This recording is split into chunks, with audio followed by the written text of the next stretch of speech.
Welcome to Useful Idiots Monday Morning, where we watch the Sunday morning news show so that you do not have to. I'm Aaron Maté. Katie Halper is away this week, so sitting in for Katie, making his Useful Idiots debut, comedian, actor, writer, co-host of the Mango Bay podcast, Pranav Behari. Good morning, Pranav. Hello. Thank you for having me. It's great to have you here. Now, you are making your first appearance on Useful Idiots. It's also, I believe, this is a real measure of friendship, Aaron. Yes. Okay, because I am now having to watch Sunday morning news shows. Okay, yes. That is a huge. This is literal torture that you're making me go through here. As a real measure of friendship, it's also the first time you're watching my podcast.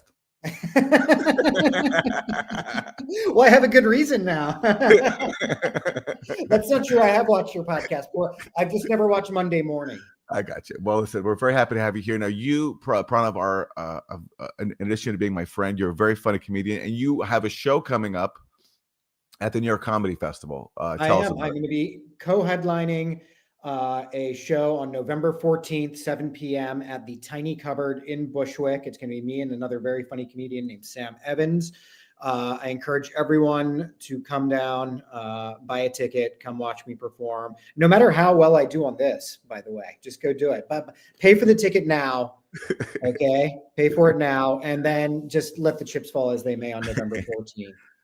That's November 14th, Tiny Cupboard. We'll include a link to the tickets in the show notes. So definitely go check out Pranav. All right, well, let's get to our weekly recap from what Donald Trump calls, and we've adopted, Meet the Depressed. Good Sunday morning. President Trump is overseas for the most extensive foreign trip of his second term, trying to secure trade deals with key Asian nations, including a high-stakes meeting with China's President Xi Jinping later this week. It comes amid turmoil at home and abroad, escalating tensions against Venezuela, with the U.S. deploying a carrier strike group to the region. A government shutdown entering its fourth week with federal. It's such like a bland way to deny warmongering with Venezuela, like escalating tensions. Like, no, we're just warmongering. We're terrorizing them because we're trying to overthrow their government. Of course, but this show and all the other ones, they're just PR, you know what I mean? So it's all about smoothing out the language a little bit. Escalating tensions means we've probably killed 200 or 300 people already, you know? Yeah. The tensions escalate when the other side starts doing things. That's when it becomes a war, you know? Yeah. But when we're in just full genocidal, asymmetrical warfare mode, it's escalating tensions. That's what it is. Venezuela's like, I'm feeling the tensions are escalating with you harassing and attacking us. Like, can we lower the tension? Guys, I feel like tensions are escalating right now. If you can calm down a little, it's grim. Workers missing their first full paychecks and lines growing outside of food banks. Inflation ticking up in September, with prices increasing for goods such as beef, clothing, furniture, and airline tickets. And fierce backlash over the demolition of the East Wing of the White House. The stunning images. Wait, this is shocking. So Trump has not fixed the affordability crisis that he promised to address. Remember the egg prices with Joe Biden? I mean, it was, and then Trump was like, "Oh, I discovered the word groceries," but Trump discovering the word groceries hasn't led to the reduction in grocery prices. That's a takeaway from me. No, but it never was going to be that anyway. You know what I mean? What we are getting that we probably didn't anticipate is the footage we're seeing right now of the demolition of the East Wing.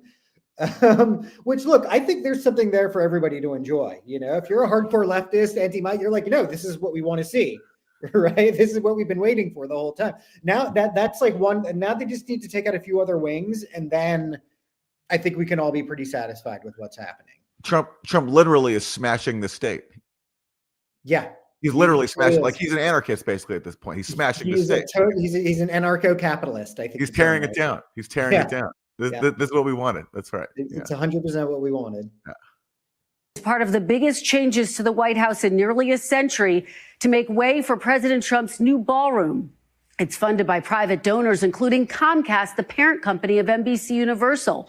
But That's a little awkward. She just slides it in there too. She slid it in there like it was just another day. It wasn't like caveat, by the way, some curious interest at play here. No, it's like, oh yeah, and by the way, which was brought to you by Comcast. I mean, that's pretty well, but I like that though. You know what I mean? I like that. I feel like we need to do that with everything though, right? Like when I used to teach college, believe that or not. I remember I taught, it was at I'm not going to name the school. It was a publicly funded university though. And I was teaching like a sophomore literature class.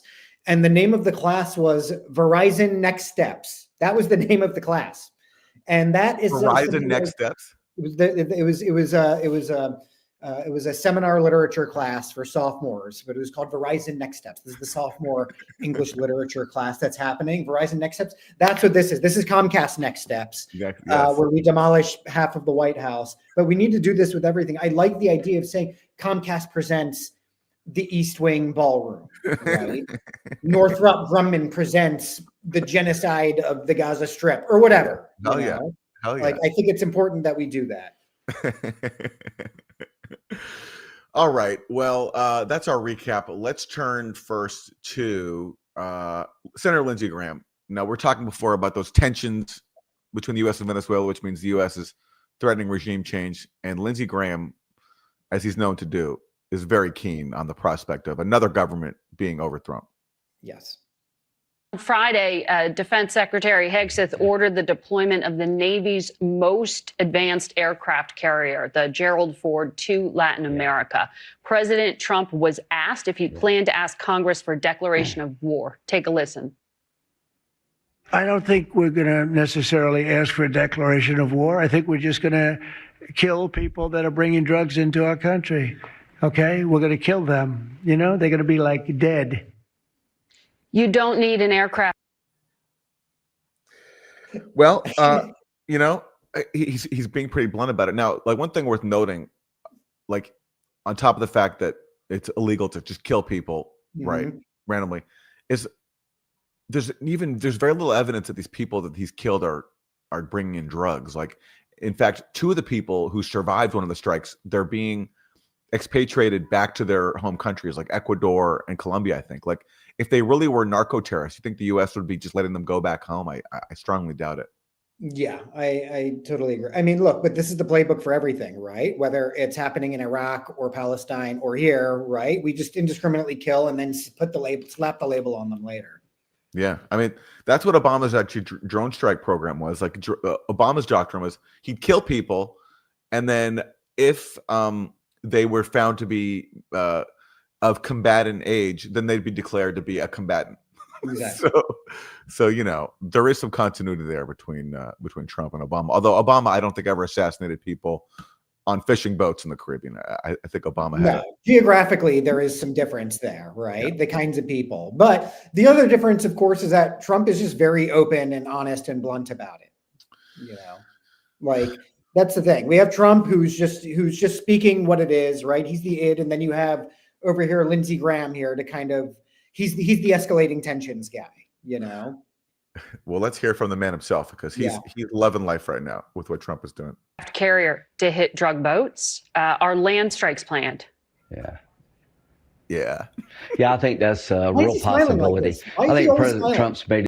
Say it again, Pranav. Like he just had that creepy smile on his face the whole time. You know, he's like, yeah, talking about murder or killing. He's just sitting there like this. Lindsey Graham. He looks, I don't know what he tells his plastic surgeon, first of all, you know, he's like, make me look like a boy or something, you know, he looks like a Chucky doll, right? That's like, the more he ages, the younger and more creepy he looks. But I'm sorry, maybe we shouldn't, we don't need to make fun of him or his plastic surgery, but let's hear what he has to say. Well, it's also like he always wins, no matter who's in power. He's always getting what he wants. Like, even though his regime change addiction is not popular, like nobody wants it, but he just always gets it, no matter who's in power. And he is the devil. He is the devil. The decision that Maduro, the leader of Venezuela, is an indicted drug trafficker, that it's time for him to go. That Venezuela and Colombia have been safe havens for narco terrorists for too long, and this is so funny. Like, first of all, the U.S. Encouraged drug trafficking with the dirty wars in the 80s. We all know the role of the CIA and the drug trade. Putting all that aside, he's like singling out Venezuela and Colombia because they have left-wing governments. Like Of that's course. all this is. That's just 100%. that's It's all it is. 100% about oil with Venezuela. You know, I mean, it's about a friendly. It's got nothing to do with drugs at all. If in a weird way, to me, this is almost like an extension of Trump's trade wars, where he just wants to get better terms on the drugs, right? Yeah. Because the MAGA people all love cocaine, right? This is like a well-established fact. I think they're all really into cocaine. I think they just want to make sure that they want to make cocaine great again. You know what I mean? That's what it is. They don't want the fentanyl in there or anything like that. They want their own terms for it. They want to be setting the terms for it. Right. Yeah, MAGA people, they're all cokeheads. The left with Democrats, they're like stoners. They're all into mushrooms. But yeah, that's what it is. You know, this cartel that they say Maduro is the head of, it's called the Cartel of the Suns. Funnily enough, which is just always how these things work. The Cartel of the Suns, which doesn't even exist anymore. It did exist back in the 90s. And guess what? They worked with the CIA. They worked with the CIA.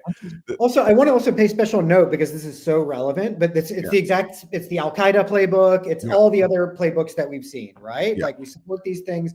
They become less useful or they turn on us somehow. Boom, they become terrorists. But now they're narco-terrorists, right? Yeah.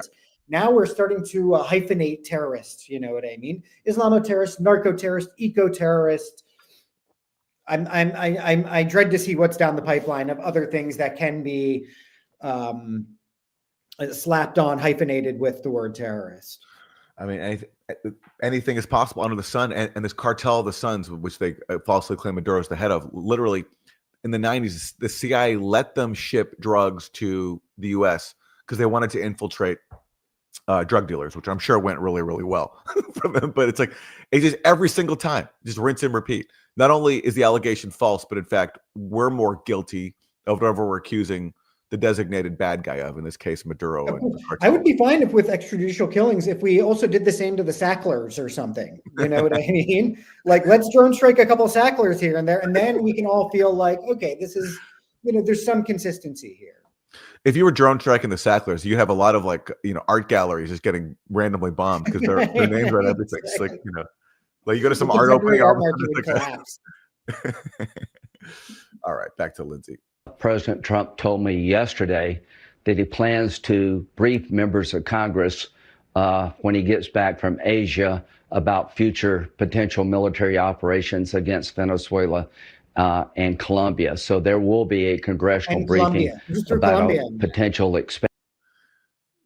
Say it again. He just kind of slides Colombia in there as well, right? So we already have the mission creep, you know what I mean? First it's Venezuela, Maduro, go back to Chavez, this, that, Venezuela, and Colombia. Colombia. Yeah. Just throwing it in there casually. They're of a piece. Expanding from the sea to the land. I support that idea, but I think he has all the authority he needs. From the sea to the land. He's like doing a spin on from the river to the sea, from the sea to the land, we're gonna invade and make a stand. I don't know. Yeah, it's a total perversion, but you gotta love it. Senator Gallego on another network accused President Trump and our military of committing murder by attacking these drug boats. To our men and women in uniform, you're not murdering anybody. You're making America safer by going after a narco-terrorist. You're following lawful orders. All right. Well, the general has spoken, everybody. The general has spoken. When President Bush. Just following orders. I mean, you would think whoever's writing this kind of dreck for him would do a little bit better than going back to the actual Nazis. Like, you're just following orders, guys. That's all it is. You're following orders. Again, it's so crazy to me how they have not really even tried to evolve the language from War on Terror 1.0. It's the same kind of rhetoric of just you're not murderers, you're keeping America safe, you're protecting our freedoms. Yeah. I mean, they haven't tried, even attempted to evolve it at all. No, none. But I can see someone making that excuse, if they say a soldier just randomly kills someone in the Caribbean seas, they'll be like, "Sir, I was just following orders from General Lindsey Graham, sir." Exactly. It's like they've gotten the okay from the real guy in charge. Okay, let's go to the next clip of Lindsey Graham. This is where Lindsey Graham's just passion for regime change really, really comes out. you're citing also involved ground troops. You said time for Maduro to go. Yeah. That sounds a lot like regime Yeah, it change. is. Are you talking about troops on the ground? I'll let the president speak to that. I'm talking about a briefing that would expand military operations potentially from the sea to the land. It is time for Maduro to go. It was time for Ortega to go. What is You know, this the language? Monroe It's like, I'm Doctrine. talking about a briefing. Yes. I'm talking about a briefing. What the fuck is that?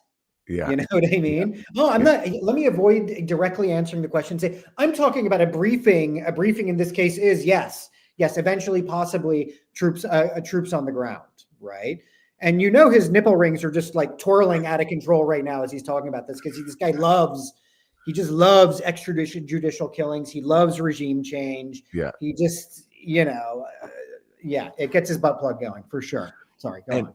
And you pointed out in the previous clip, he mentioned also like we're going to also maybe invade Colombia. And now he brings in a new country in the mix. He says it was time for Ortega to go, who's and that's Ortega. That's a reference to Daniel Ortega, longtime president of Nicaragua. So are we also talking about regime change there? And maybe he's mixing that up with Noriega, who the U.S. overthrew in Panama in the 80s.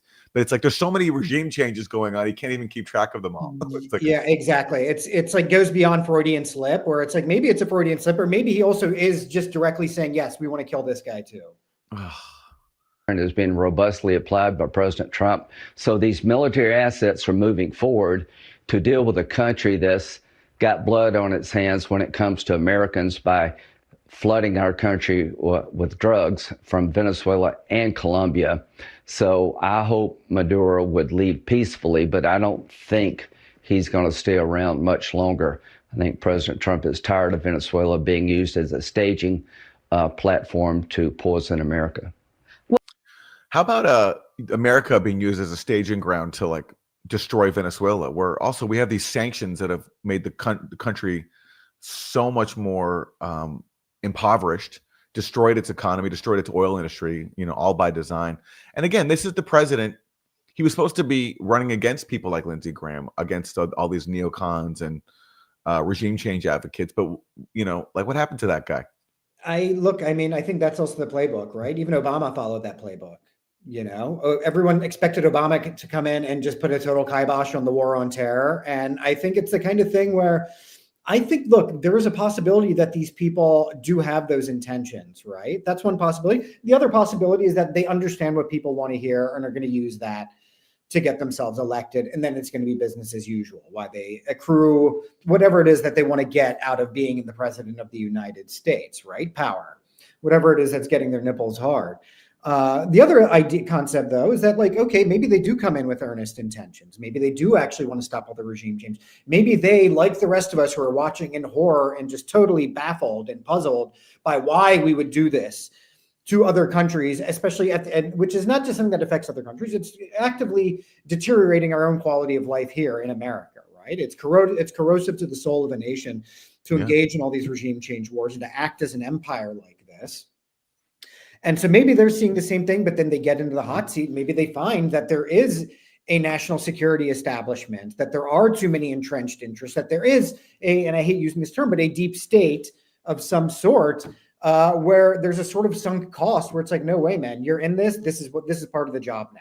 This is part of what it means to have an American government. This is what it means to lead America, is a state of nonstop war and regime change and attempting to fashion the world around us to whatever capricious ends that we see fit. Well, that's definitely Obama. I mean, Obama's not like a diehard neocon in his bones. He doesn't believe in that stuff. But he got into power. He's like, nah, fuck it. I'll just go along with it. He got the ball rolling in Venezuela. He could have opened up with Venezuela more. He could have actually established better ties. Instead, he labeled them to be a national security threat. And I mean, Trump obviously massively escalated things in his first term when he tried to install Juan Guaido, but Obama didn't help. Obama could have done a lot more to avoid what we're seeing now by actually establishing ties, because why not have good relations with everybody, especially other countries in this hemisphere, especially a country, even if you forget about the principle of just being not a hegemon. Venezuela has a lot of oil and we're supposed to need oil. So it's like, rather than trying to steal their oil from them. We could have just actually had better ties and I traded. mean, Venezuela was actively donating oil to poor families in America. I don't know if you guys remember this. There you go. That's right. It's all very, it is baffling in that sense. I just don't think that these people have any actual control. I really don't. I'd totally forgotten about that, but it's like Venezuela actually tried to establish good relations by actually doing what you said. They were literally subsidizing heating oil for low-income families in America and across Latin America too. They also had a program, Petrocaribe, where they gave subsidized energy to countries like Haiti, and the U.S. hates that. The U.S. hates the idea of someone actually like, oh, wait, there's a country that's looking after vulnerable people? No. Why are we getting an aid package? You know what I mean? Like, why is this happening? Like, yeah, it's definitely kind of an ego fucker for the U.S. But I think the reason why, dude, it's very baffling to me. I don't know. I think there's people who are just they're bloodthirsty, greedy people, and they're the ones who are behind the scenes kind of running the show. Because look, every regime actually tries to play nice with America, if you think about it. There's not really many people out there who are active, aside from North Korea, which, bravo, I guess, right? There's not many countries that are out there who are actively coming out and trying to confront the United States, right? The United States really has to keep pushing the line. Like, it's a kind of a wonder that there haven't been even more terrorist attacks, right? That the Iranians haven't actually tried to do some kind of non-conventional warfare against the United States. But it's because everybody's just like, hey, everybody wants to steer the elephant and kind of calm it down a little bit. You know what I mean? America's like a drunken elephant, stampeding here, there. Everyone wants to try and control it. Nobody really wants to provoke it. But when somebody is successfully able to prod it towards and see Venezuela and see red, it's curtains. Yeah. All right. Well, speaking of drunken elephants, let's just finish out this clip with Lindsey Graham. There's a lot there, sir, but you cited a Democratic senator's criticism. He's not the only one. Yeah. Some of your Republican colleagues have been uncomfortable with what little information has been shared with Congress. Take a listen. But if they want all-out war where we kill anybody and everybody that is in the country of Venezuela or coming out, that has to have a declaration of war.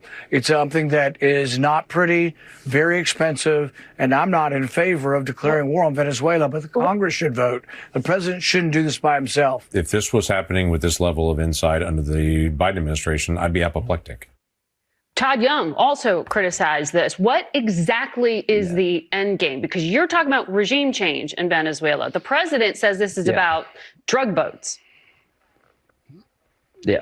Well, I think the end game is to make sure that Venezuela and Colombia cannot be used to poison America, that the narco-terrorist dictator Maduro no longer be able to threaten our country and to send in drugs to kill Americans. As to Rand Paul, I do like the Southern drawl he put on Maduro. Maduro. Maduro. So we got to call him. Well, it kind of makes it folksier and makes it a little more palatable for the average American. Oh, Maduro, fuck Maduro. Yeah, we're not overthrowing Maduro. We're overthrowing Maduro. Yeah, I feel like Lindsey Graham, his main function is to go out on these talk shows every regime change cycle for whatever country it is and kind of grease the wheels and prepare the average American who consumes talk shows like this psychologically for what is actually coming down the pipeline.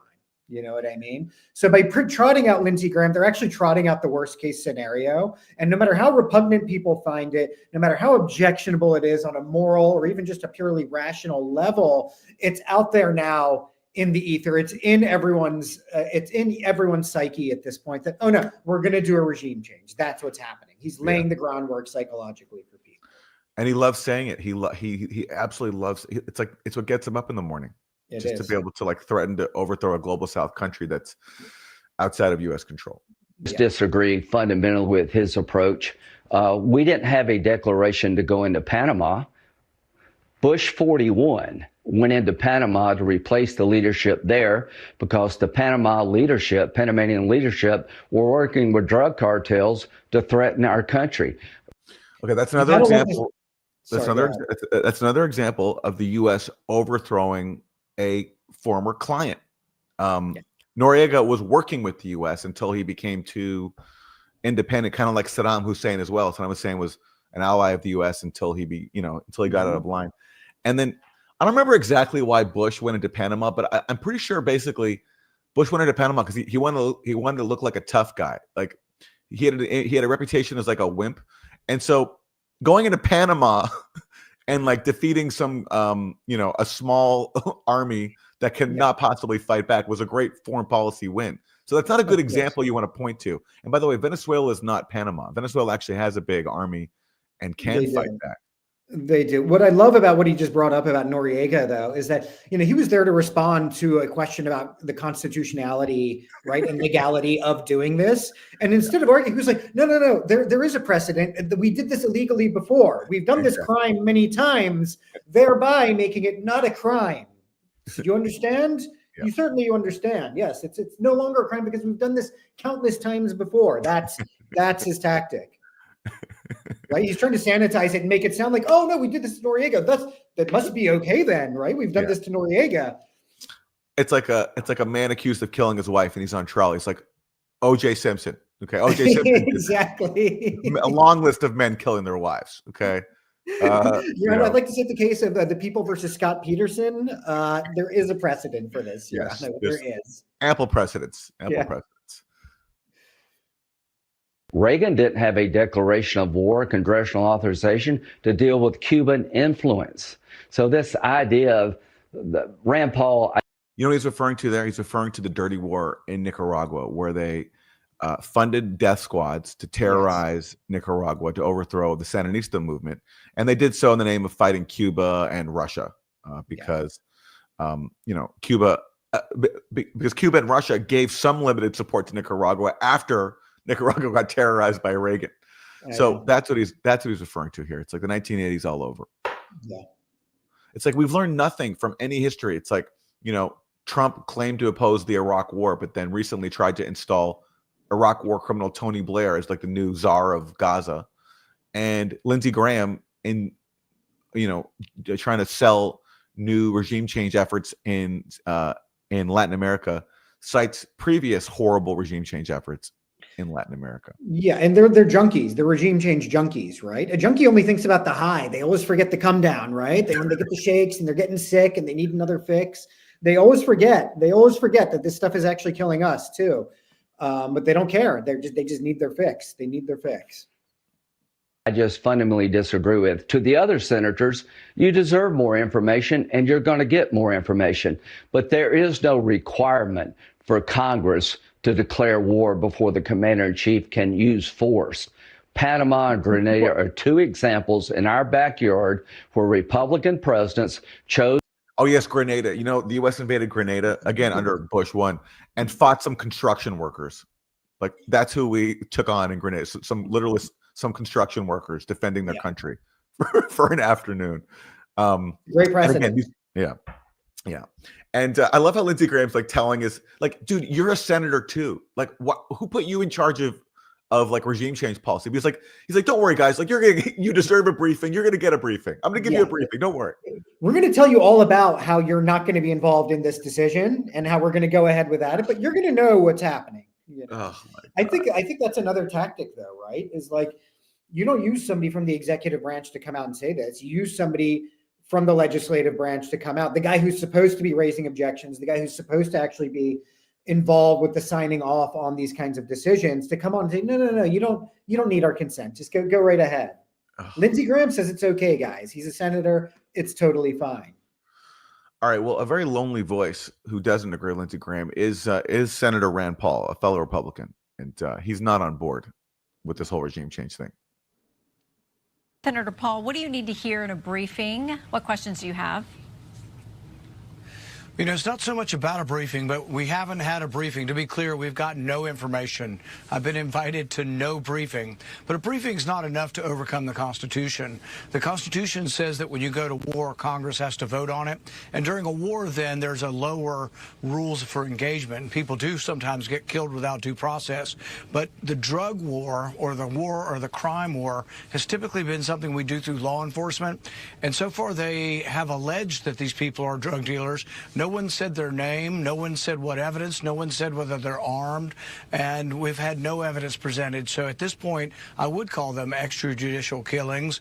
And this is akin to what China does, to Iran does with drug dealers. They summarily execute people without presenting evidence to the public. So it's wrong.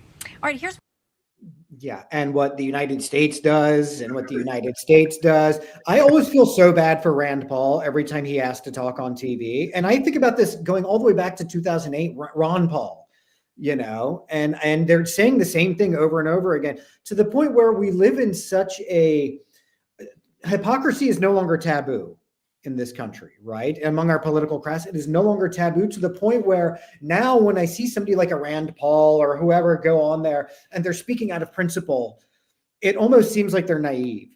You know what I mean? Because I'm just like, buddy, you've been saying this now for 20 years. Like the Constitution, you got to consult Congress. This is an extrajudicial. It's like, buddy, we change the record. You know what I mean? Like this is what it's always going to be.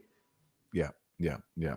And we're a long ways away from like the days of the church committee of the 1970s, like when there actually was some real oversight. But it's like, it's been a long time. It's been a long time since we had something like that. By the way, a quick correction. Grenada, the invasion of Grenada was not under Bush one. That was under Reagan. So my apologies to our Cold War historians. I got that one wrong. But anyway, same principle, illegal aggression, fighting against people who can't fight back. And now they want to cite that precedent for another regime change effort in Venezuela, except this time Venezuela can fight back. And again, it's like Trump is like, he wants the Nobel Peace Prize.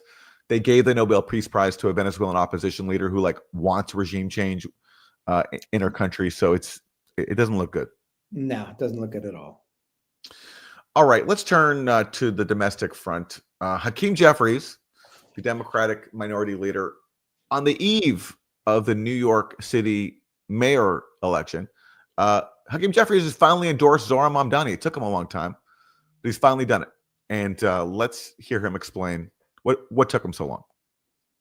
Waited until this Friday.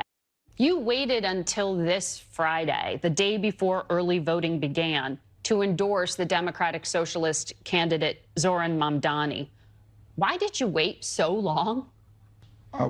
As I indicated, last several weeks, we've been immersed in the intensity around the government shutdown and the run-up to that in advance of September 30th and the expiration of the fiscal year.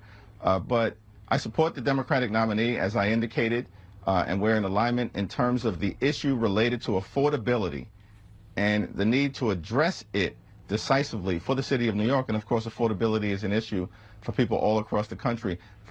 All right, first of all, he says that like he was all immersed in the government shutdown. That's why I couldn't endorse Zohran Mamdani. So I was just so busy. I was just so in the thick of it. I couldn't do the most rudimentary non-committal thing possible, which is just saying, yes, I endorse Zohran Mamdani. Yeah, I mean, Zohran won the primary back in June, right? The shutdown is what, like 2 or 3 weeks old. We're in October now. So yeah. Hakeem Jeffries had June, July, August, September to endorse Zohran Mamdani. It didn't happen. And now notice that he didn't even say Zohran's name. He just says I endorse the Democratic nominee. That was a very impressive fog of words. I don't know if you noticed what that was. That was like 300-400 words, which just none of it came together to actually mean anything aside from to just push things along down the line of the interview. And yeah, of course, he didn't say Mamdani's name. Maybe he couldn't pronounce it. I don't know. That seems to be the thing these days, right? But I think Hakeem Jeffries is playing. You remember that game? It was a board game from the like 80s, 90s called Operation. Sure.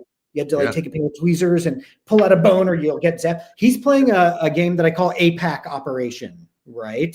Where it's like, how do I get the bone out without getting zapped by APAC? That's the game that he's playing right now, which a lot of Democrats are playing, which is, okay, how do I fulfill my obligations as a good Democrat and endorse the Democratic nominee while not pissing off the people who have subsidized my entire career? Charles Barron, I don't know if anybody remembers, but Hakeem Jeffries' predecessor was a guy named Charles Barron, who was an absolute pro-Palestine, absolute leftist.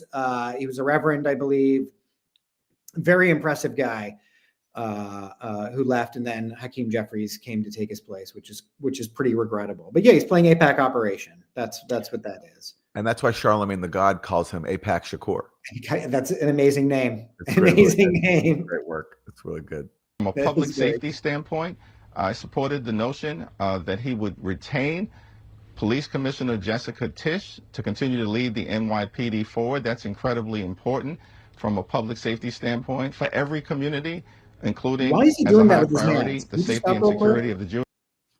Like, why is he doing that with his hands? Like, even during interviews, most politicians aren't doing the campaign, hand mudras, you know what I mean? But he's doing a lot of hand dancing right now. Are you noticing that? Am I the only one clocking that? Like, that's something that to me, that means this is all very carefully fed into him, that he's now reciting like it's a speech, as opposed to just responding in an interview like a normal human being might. I don't know. I have a different reaction. I find him so boring that any kind of sign of life, like even a hand movement, to me is like I'm happy to see it, because it's a bit less robotic than he naturally is. You know what I mean? Yeah, The I guy's think that's fair too. The guy's so programmed. Yeah. So any sign of vitality from him, Hakeem Jeffries. When you do this with the empty words that don't mean anything, there is a sort of dark magic that's happening there. It's literally like a magic trick that he's. It really is a magic trick. It really is. Let me just spew out the empty mantra that means nothing while doing the mudras, and that'll confuse the people enough, and they'll just forget about me, and I'll get reelected next term, and so on and so forth. It truly is the dark arts. Community. And in terms of the moment that we find ourselves in, Donald Trump represents an existential threat to the city of New York and beyond, because of the extreme assault that has taken place throughout this year on the economy, on healthcare, on farmers, on veterans, on law-abiding immigrant communities, on due process, on the rule of law, and of course on the American way of life itself. I'm a little bit and upset. we all, as a He didn't mention race car drivers. He didn't mention comedians. He didn't mention Indian comedians. He mentioned every kind of person. He mentioned all the village people. It's like firemen, bikers, leather workers, Native American chiefs, all the people that you missed quite a few people though, Hakeem. I got to be honest. I never thought about that. The village people really represent such a broad tapestry of society, but it truly does. Yeah. Maybe that's why Trump loves YMCA so much. Really, I think so. Yeah. But again, he has not mentioned Zohran Mamdani's name once. Also in this whole class, and he's barely talked about Zohran Mamdani. And it's obvious what, because he's AIPAC Shakur. But he had no choice but to endorse the Democrat, because of course he is the Democratic Party minority leader. Americans are going to have to be aligned in pushing back so we can end this national nightmare that Donald Trump has visited upon the American people. Well, you still waited until Friday, and the election's upon us, but you're leaving room in your answer there for understanding that you don't agree with the candidate on some other issues, though you agree with him on affordability.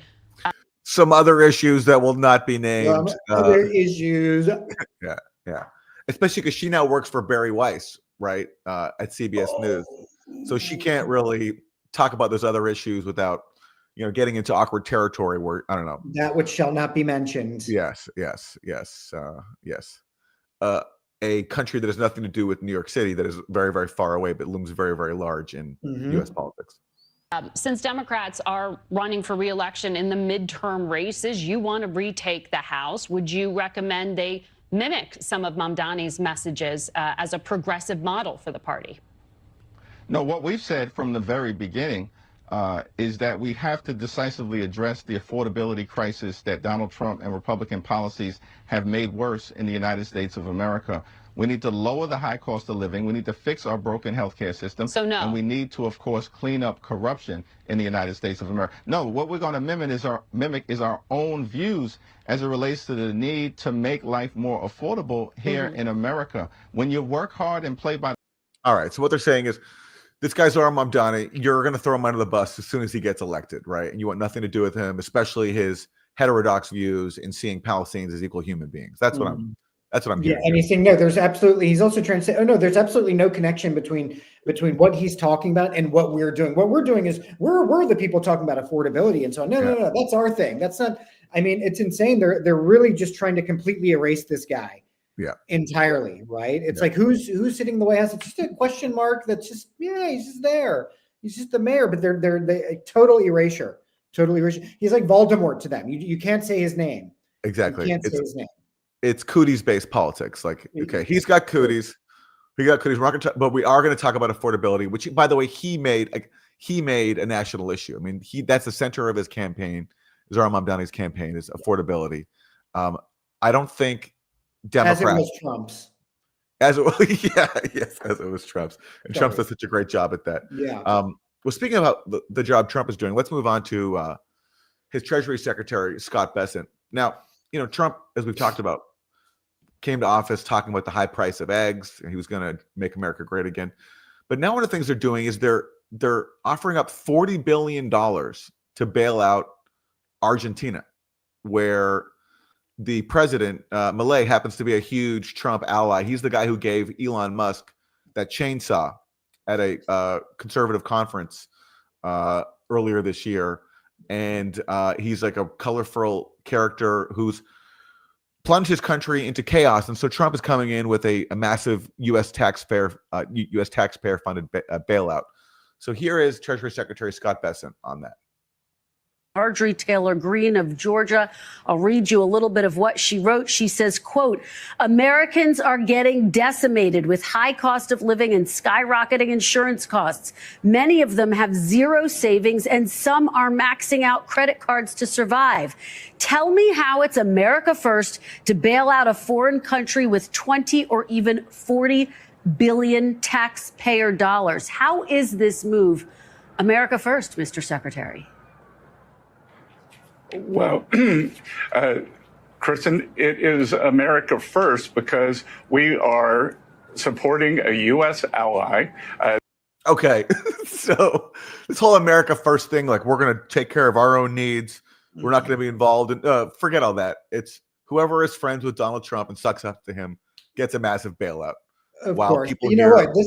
This is always how it goes there, right? Because listen, when we talk about America first in and of itself should not be a bad phrase, right? Every country pursues its national interest. That's a totally rational thing, right? But it always gets hairy. It always gets hairy because then we talk about what's the American interest or interests abroad or interests abroad. This is now in that realm of our interests abroad, right? Which is, of course, not really of our interest at all. As you said, it's just pure cronyism.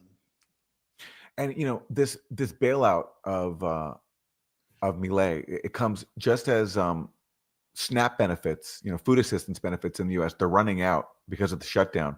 So within a few weeks, 40 million people, if the shutdown continues, will not be receiving food assistance. It's a lot of people, and so 40 million people go without food assistance. $40 billion in their tax money gets appropriated to bail out Argentina. And specifically, Argentina's rulers. Yeah. Hopefully, Venezuela will step up and send us some food aid. I think that's maybe what we need to hope for at this point. Well, imagine if they did actually send a ship of food to the U.S. Trump would bomb that in a second. He 100%. Would he pulled the trigger himself. Yeah, he pulled the trigger himself. Totally. So that's Scott Bessent. Let's give Javier Milei $40 billion because he's our ally, and that's America first. Okay, let's move on. Now, another signature Trump policy has been the tariffs. And here's Scott Bessent feeling the pain of Americans impacted by those tariffs. I did mean the second term. I know they have met before. The president has also said he does want our farmers to be taken care of. You did mention that China has been boycotting American soybeans and American farmers have really suffered. Do you see a real light at the end of the tunnel there? They may allow soybeans again? Well, Martha, in case you don't know it, I'm actually a soybean farmer, so I have felt this pain too. And Pranav, does he give off us farmer vibes to you? Oh, I was just gonna say, who is this hick that they got on TV? This Rube, this hayseed Rube talking about soybeans. Whoa, this good old boy. But he had a kind of shit-eating grin on his face when he was saying it too.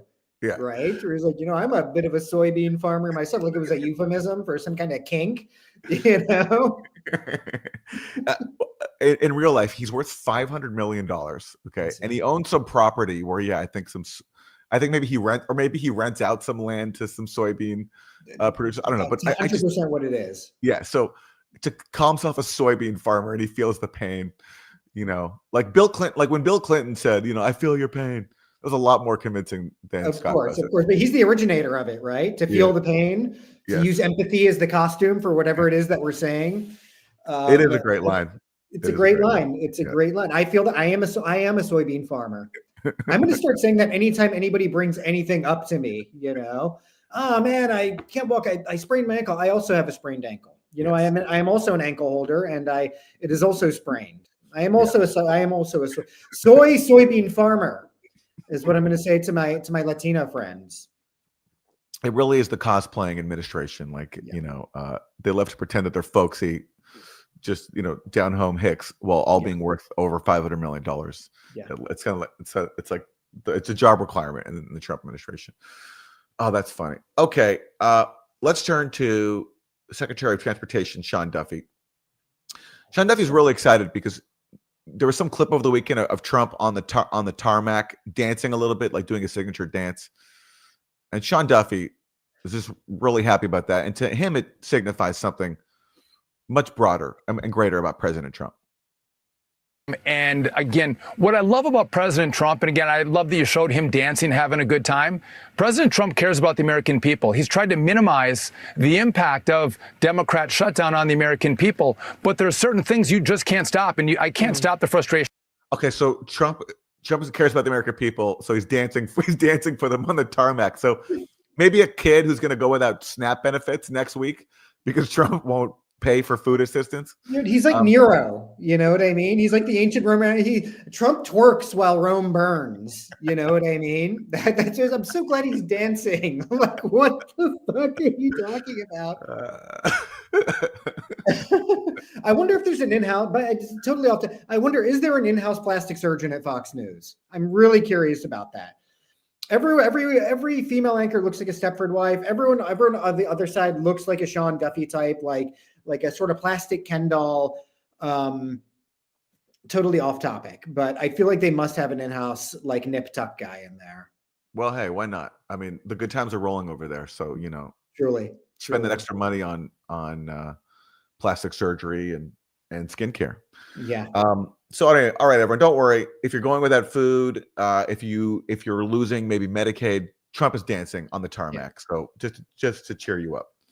That should nourish all of us, really. That the leader is happy, therefore we are all happy. Okay. That nourishes me. All right. Well, listen, this was not on the Sunday morning news shows, but this clip is so good that we wanted to bring this to you. Karine Jean-Pierre, if you remember her, she was the White House press secretary for Joe Biden. And as part of that job, she had to go up there every day and defend Joe Biden's facilitation of a genocide in Gaza. And so now Karine Jean-Pierre has a new book out. It's a new memoir. I don't know what the idea was behind this memoir, because she's not like even throwing Biden on the bus. She's kind of even defending Biden a little bit. So, which is not just like, there's not a big market for that right now because everyone's mad at Joe Biden, including Democrats, right? Yeah. Anyway, she went on MSNBC to promote her new book, and Ayman Mohaldin asked her, I think the question every former Biden official should be asked, like, what were you doing supporting the Gaza genocide, and do you have any regrets? And so this is how that went. Violation, it was war crimes, and you defended the administration's policy. When you look back at that moment, do you regret any of the positions that you advocated for on behalf of the administrations, the positions you take? Do you feel that you were complicit in advocating a narrative that turned out to be wrong? No, I appreciate the question, because one thing that I really want to make clear is that I was speaking on behalf of the president. That is the job of the White House press secretary. I'm not speaking for Karine Jean-Pierre. I was speaking for Joe Biden. That's every White House press secretary. That is their job. Okay, you're speaking for Karine Jean-Pierre now. Mm-hmm. So even accepting your fake defense there, that like it was him, it wasn't me, it wasn't whatever. That's not what a moral person should be. Yeah, I'm a ventriloquist dummy, and he was the person speaking through me. That wasn't me. That was him. And now I'm writing a memoir where I'm continuing to kind of advocate for this guy and his policies, but still, it's not me. Exactly. Well, so now that she's speaking for Karine Jean-Pierre, not Joe Biden, let's see if she says anything differently. Well, you said now you speak for yourself. Hold on. Wait, let me finish. No, I know. I just wanted, because we're almost out of time. I just want to go ahead. I'm going to get to it. She's doing the creepy Kamala Harris laugh. Whenever Kamala Harris gets confronted with something and it's uncomfortable, they start cackling or giggling maniacally. Hold on 1 second right there. Hold on so fast. This guy. What is he doing? Like, stop doing that. That's so incredibly creepy. And it's infectious because now Amon, he's grinning too because it's so awkward. He's like, I'm giggling. We're all giggling. We're all in on the joke. Yeah. Obviously, what's happening is heartbreaking. And to not say that and not to be clear about the devastation and the killings that we're seeing of families is just heartbreaking. It's heartbreaking, huh? It's heartbreaking. It's so heartbreaking to support a genocide. Yeah, she wouldn't even say the thing. She's like, obviously, what's happening over there is heartbreaking. Yeah. And her mind, she's thinking like, Israelis, you know what I mean? Is Benjamin Netanyahu's son, getting harassed or whatever. She's like, it's really heartbreaking. And she's like, we have to be clear. We have to be clear to continue using the vaguest language possible. It's, of course, heartbreaking. It's with the killing by who? She can't even say Israel or Palestine. No, she can't say any. You just keep it as vague as possible. And I would say is that is not the way I believe people wanted it to turn out. But I didn't make policy. The president is going to write his book. He will speak to his policy. I'm going to let his foreign policy team speak to that. But it is heartbreaking. And I'm hoping that the ceasefire holds. We need to get to a peaceful situation in the Middle East, to a peace agreement. And I know that's going to take a lot of hard work. But of course, that's not what I want to see. Of course, that's heartbreaking. I don't want to see families, children, journalists being killed. Of course not. And I hope that we get to a place. Okay, so you don't want to see families, journalists being killed. Again, she can't even say Palestinian families. No. She can't even identify the place in Gaza. But did you do anything to condemn it? Or did you go out and basically whitewash it every single day, which is what she actually did? She totally whitewashed it. She pinkwashed it. She everything washed it. That was her job. Well, speaking of pinkwashing, we're about to hear some of that. Where we can get to a peace agreement in the Middle East. And I know that's going to be incredibly tough to make that happen. Now that you are speaking for yourself, Karine, do you have any regrets at all for anything that you said while you were speaking on behalf of this administration? Look. It's a simple yes or no. You don't even know. No, because you're asking for a yes or no question. I want to put some context to it too. I woke up every day. I woke up every day very proud to be the White House press secretary. I woke up every day as a Black woman who is queer, no one had ever seen someone like me at that podium standing behind that lectern. It was an honor and a privilege to have that job. Okay, congratulations on being the first Black queer woman in that job. But do you regret whitewashing and defending a genocide? That's the question. That's the question. And of course, and this is why people just have had it with these corporate Democrats. It's like you can only bring out your identity so many times before people just start getting fed up. And I'm sorry, no one cares about your identity. Listen, no one cares. Guys, I was the first Black queer Führer of Germany. Okay, I don't think you understand what that exactly means. Every day I woke up proud, being the first Black queer Führer of the Nazi regime. I mean, it's like how far up the ladder can you actually take that? You know what I mean? Like how far up the ladder can you take that? And I did it to the best of my abilities. I'm sorry. Sorry, say again. I'm done. The first Black queer Führer. Yeah, that's where it goes. I mean, that's her defense. And people are just like, you can see it just doesn't work anymore. I'm sorry. And I spoke for the President of the United States, a person that I believe was a decent person. We did not get everything right. No one is saying we got everything right. No one is saying that we got everything right. No one is saying that. But this isn't like tax cuts or something, like we didn't get everything. No, this is like a full-on industrial slaughter of people. Yeah.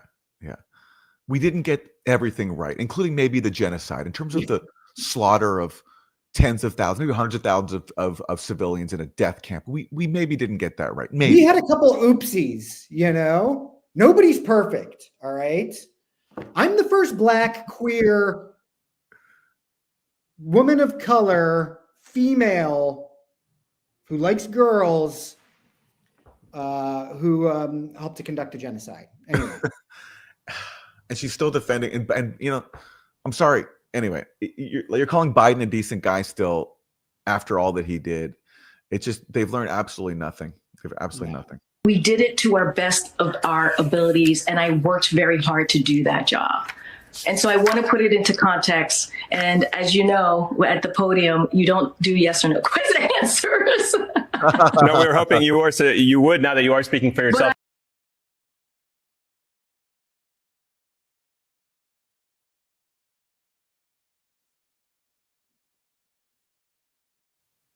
Oh, I'm here. I'm back. We're back. Okay, yeah. Anyway, that's Karine Jean-Pierre, and just a reminder of what Karine Jean-Pierre did. Let's do a flashback. This is in 2023, as the genocide was underway, and this was Karine Jean-Pierre. This is what she said about members of Congress calling for a ceasefire. Members of Congress who have called for a ceasefire, and they have not gone as far as backing the administration's call for support for Israel. So look, I've seen some of those statements this weekend, and we're going to continue to be very clear. We believe they're wrong. We believe they're repugnant, and we believe they're disgraceful. Our condemnation belongs squarely with terrorists who have brutally murdered, raped, kidnapped hundreds of Israelis. There can be no equivocation about that. There are not two sides here. There are not two sides. President Biden has been clear on where he has stood. You heard from him directly today. You heard from him also on Saturday on this. There's been multiple statements from this president, and he's taking action to provide additional support to ensure that Israel has what they need to defend themselves. I mean, talk about context, like providing context. Like there are not even two sides. Don't even say there's two sides. No, there's only one side. It's Israel. That's all that matters. The other side doesn't even exist. Don't even mention them. I don't want to hear about them.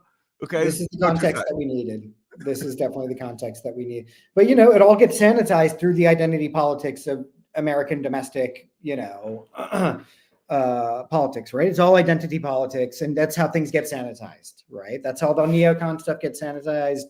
I mean, it's just, I don't even know what to say at this point. I'm really worried that things are just never going to get better. Well, they're not. I mean, if this is what Democrats still cling to every time they get called out on their bad policies, we're in trouble, because of course it's not only just like completely empty like of any substance, it's also just, it looks like such an obvious evasion, and Republicans take advantage of that. Like, look at these people constantly pointing to their identity to like avoid taking any responsibility. So it's like they play into the Republican thing too. And Karine Jean-Pierre, I mean, again, I don't know what she like. The thing to do for your brand right now is to throw Biden under the bus and say, yes, this was bad, but they won't even do that. No, you know why? She's probably got some other ambitions down the line. Like she wants to host like a Sunday morning talk show or something like that. And she's got to keep her kind of patronage network or crony network kind of intact. Yes. In order to land. She wants to get a job at at Bari Weiss's CBS or something like that. You know. There we go. As like the real bipartisan like the face of bipartisanship is Democrats, who of course will still whitewash Israel. All right. Well, that has brought us to the end of Monday morning. Pranav, thank you so much for sitting in for Katie. If you haven't liked the stream already, please give it a like. And Pranav, tell us again about your upcoming show for the New York Comedy Festival. Okay. Yeah. November 14th, 7 p.m. at the Tiny Cupboard.